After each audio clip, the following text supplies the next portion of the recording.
Loving birds empire YouTube চ্যানেলের পক্ষ থেকে আপনাদের সকলকে জানাই স্বাগত। আশা করি আপনারা এবং আপনাদের শখের পাখি ভালো আছেন।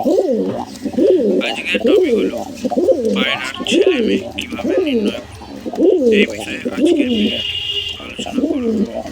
তার আগে বলে রাখি, যারা চ্যানেলে নতুন তারা চ্যানেলটিকে সাবস্ক্রাইব করে বেল আইকনটি অন করে দেবেন, যাতে পরবর্তী ভিডিও নোটিফিকেশন আপনার কাছে পৌঁছে যায়।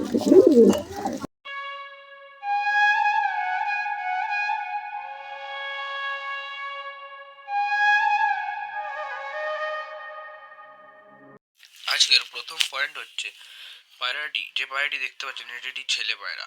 এর গলার যে নলিটা বা হাড্ডি ওটি মাদা পায়রাটি যেটি আপনারা হাতে দেখতে পাচ্ছেন এর তুলনায় মোটা হবে, এবং মাদা পায়রার গলার যে নলিটি ওটি নর পায়রার থেকে সরু হবে।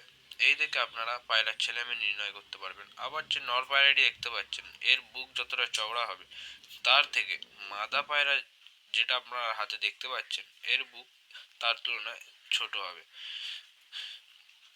এটিও একটি বিশেষ টিপ। আবার আপনারা, এটি হচ্ছে মেন টিপ, এটি হচ্ছে পাখির দুটি বেলভিক বোন থাকে বা সরু হাড্ডি থাকে, ওই দুটি ছেলে পায়রার খুব কাছাকাছি থাকে। এবং যে মাদা পায়রাটিকে আপনারা হাতে দেখতে পাচ্ছেন এর যে বেলভিক বোন বা যে দুটো হাড্ডি থাকে পিছনে সরু, ওই দুটি যেমন আঙুল দিয়ে দেখানো হচ্ছে, মানে মিডিলে গ্যাপ থাকে, একটু দূরে থাকে। আপনারা যে দুটি পায়রা দেখতে পাচ্ছেন এই দুটি দিয়েই ছেলে মেয়ে নির্ণয় করানো হলো।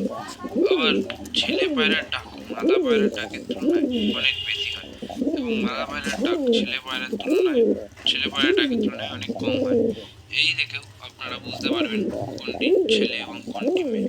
আশা করি যদি ভিডিওটি ভালো লেগে থাকে বা আপনাদের কোনো উপকারে এসে থাকে, ভিডিওটিকে লাইক, কমেন্ট এন্ড শেয়ার করে বেল আইকনটি অন করে দেবেন, যাতে পরবর্তী ভিডিও নোটিফিকেশন আপনার কাছে পৌঁছে যায়।